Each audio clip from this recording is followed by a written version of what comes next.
we're live. This is going to be an interesting edition of the Professional Practice Builders Society.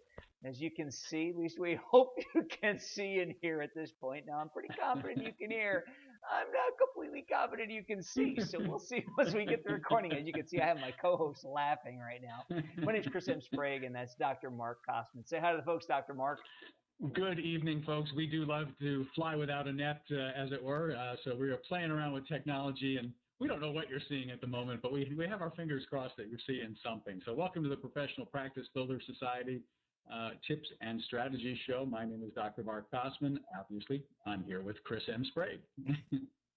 And tonight we're going to be talking about understanding your ideal client. Now, last week we got into knowing and identifying your ideal client. And I really liked the way you talked about it, Dr. Mark, as far as identifying, the ideal client versus knowing.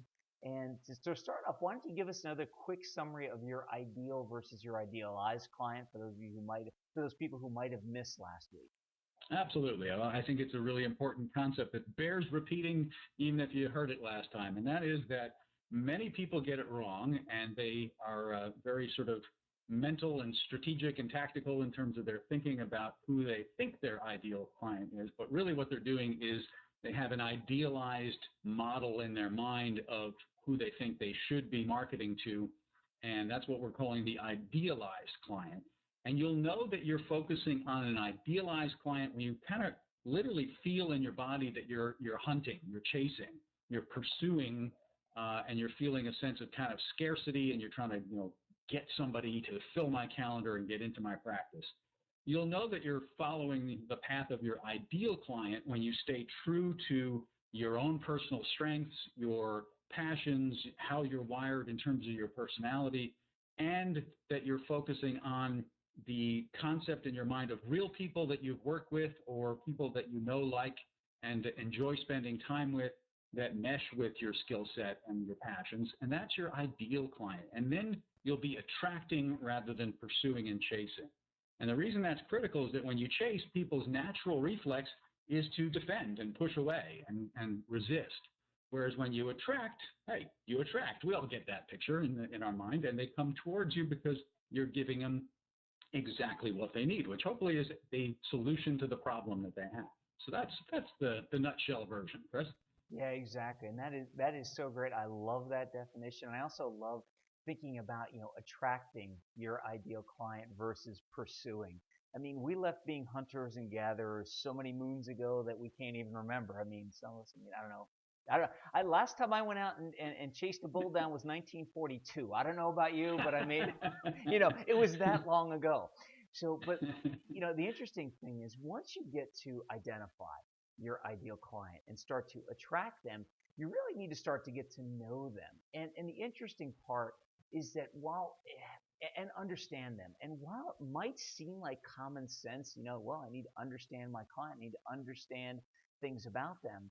What we want to do is take it a little bit deeper. So this week we want to talk about some key questions that you need to ask yourself when dealing with your ideal client. The first one is, I got an itch on my face. I had to scratch it. I'm sorry. Jeez.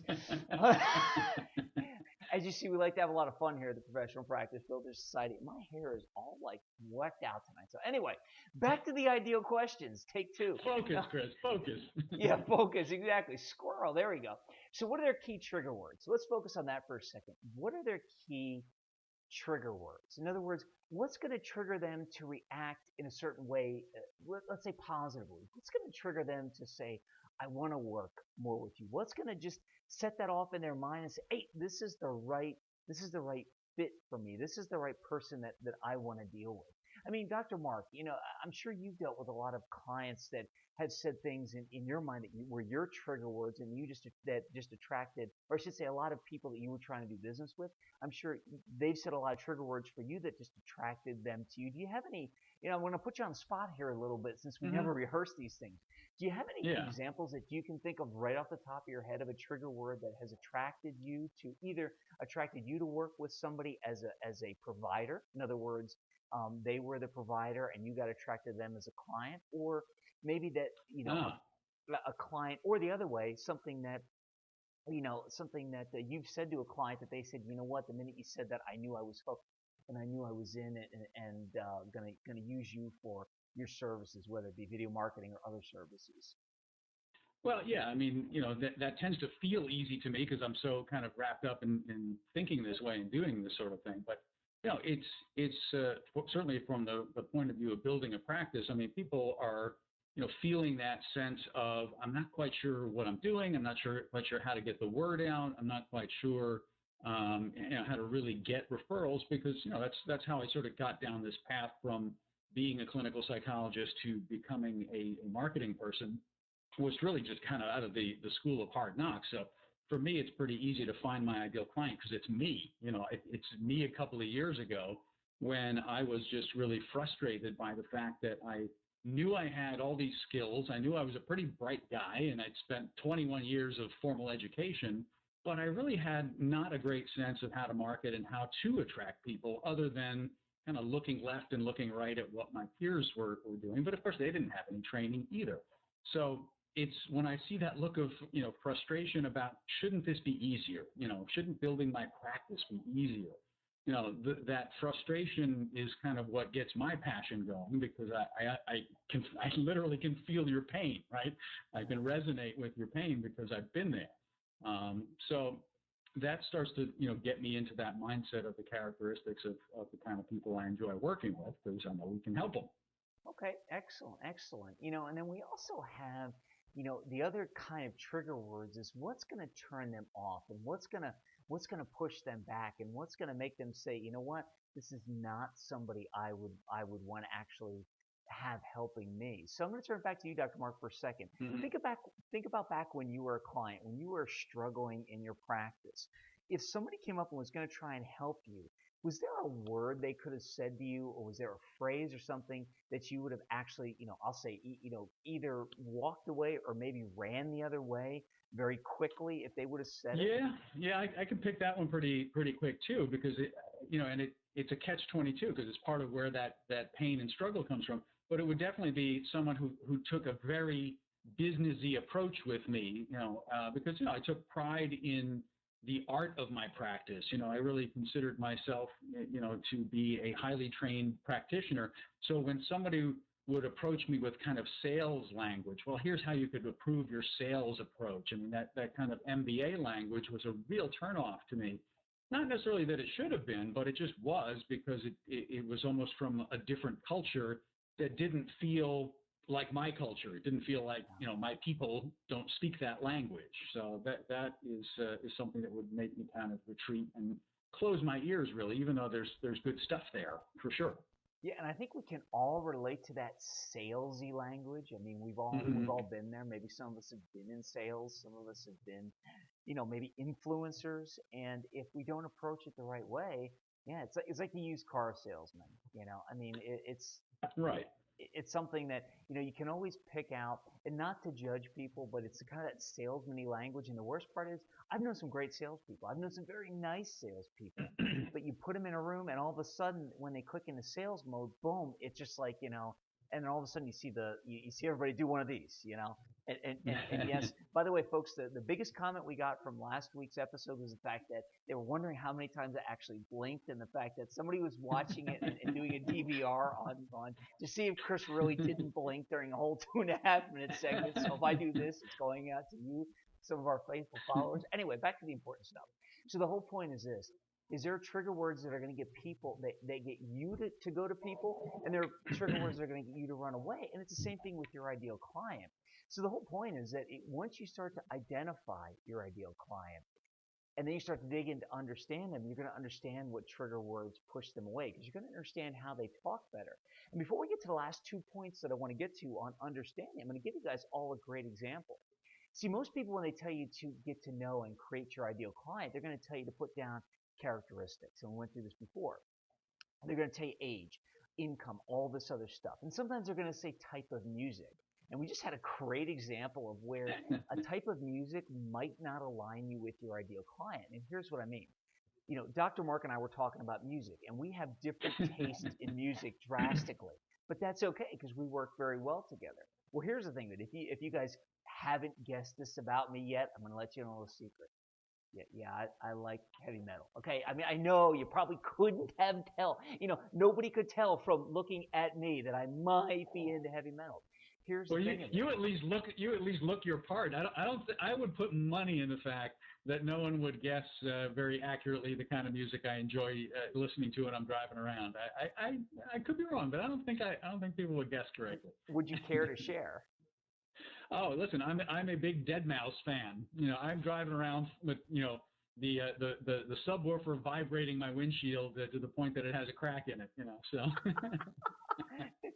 So. So now we need a poll next time to see how many people. See, I can mention a band that I think everybody will know, and I can win the poll very easily. All I have to do is say, well, who's ever heard of Metallica, and then who's ever heard of Dead Mouse, and I have a feeling that the one chart will go up. But here's the point. And it's what throws people off about me a lot, because I don't do a lot of things that you would perceive somebody who's into heavy metal doing. And I also don't talk a lot like somebody who you would perceive being in heavy metal would talk.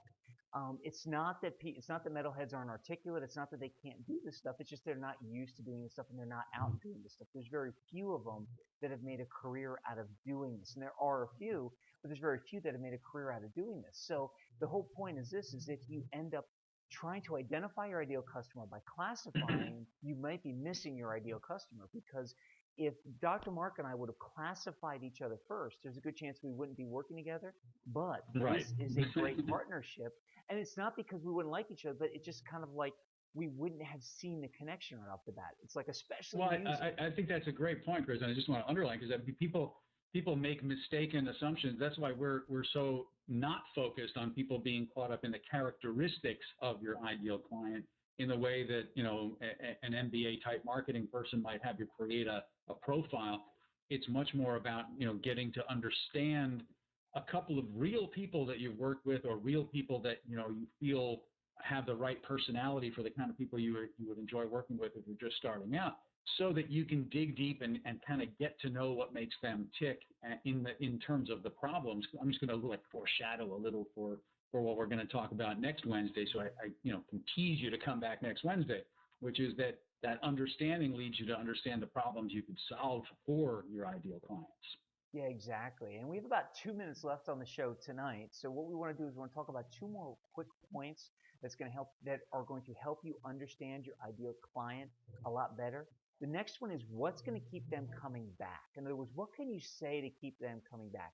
What can you say that's going to resonate with them, that they're going to want to hear more of? What words can you say that will end up triggering in their mind that expression, like, okay, I'm learning something, I'm getting something, or I enjoy this relationship. Like, Dr. Mark, I'll throw it back to you for a second. What words, in the past, when you've dealt with people as providers, any words you can think of that somebody would say that you go, you know what, I got to go back because I'm hearing something that resonates with me? Well, I'm having trouble thinking specifically of words at the moment. The words are escaping me, but I mean, it's Here's the definitely good that. thing. Let me interrupt you for a second. Here's the good thing. You've had a lot of great relationships with providers in the past, right? Sure. And the whole point is that when you say the right words, people aren't going to remember them. They're just going to be attracted to you. So That's a good point. That's a good point. Because a lot of times you don't know what you're responding to. You're just responding, right? I mean, you got we call it having a vibe. I mean, they are actual words that you're responding to, but you're not necessarily picking them out in a categorical kind of way and making a list all the time. So, it can be slippery that way. Exactly. And here's how you identify, and we've only got about a minute left. So real quick, how you can identify what's going to keep them coming back is you talk to your current ideal clients, the ones that you described in the first phase, and ask them what words you heard. And if they can't come up with something, that means you're doing something extremely well, because you're getting them to come back and you're saying everything that's just really resonating and kind of clicking in right away. And then just have a conversation with them and they will come out. Okay? Mm-hmm. Have a conversation and they will come out. In the last 30 seconds or so, Dr. Mark, the last point on the bullet list is figure out what their pain points are. In a real quick nutshell, because next week's episode is going to focus more on pain points, give us why it's so important to understand their pain points. Well, absolutely. Because again, let's just kind of put it in a nutshell of a formula almost, is that, of course, you as a service provider or a product provider or a practitioner, you're doing something that at some level, whether you normally think about it this way or not, solves a problem. Because if it doesn't solve a problem, you don't have a practice or a business, because there's nothing that is in exchange of value. So you're solving a problem. So if you can't recognize the people that have that problem, your ideal client, and what kind of aches, what hurts for them, then it's pretty hard to deliver a product. And that takes us back full circle to why people tend to have that negative connotation to the used car salesman, because our negative sales association is that that's a person who's trying to sell me something I don't really need, and that is a negative. We're trying to do the exact opposite. You're trying to understand the passion that you have for helping people and for solving problems, recognizing the right people who have those problems and that you really enjoy working with, and you're trying to deliver something that they obviously really, really need. And that's a total win-win scenario that people will want to pay your fee for, because you're doing something really helpful for that person. So understanding them, recognizing what aches and what hurts is exactly how you can build a great communication system to attract them to you. And the best point is, if you want to hear more about that, join us next week on the Professional Practice Builder Society TV show. And until next time, what he said. No, what he said. No, what he said. We'll see you all next week.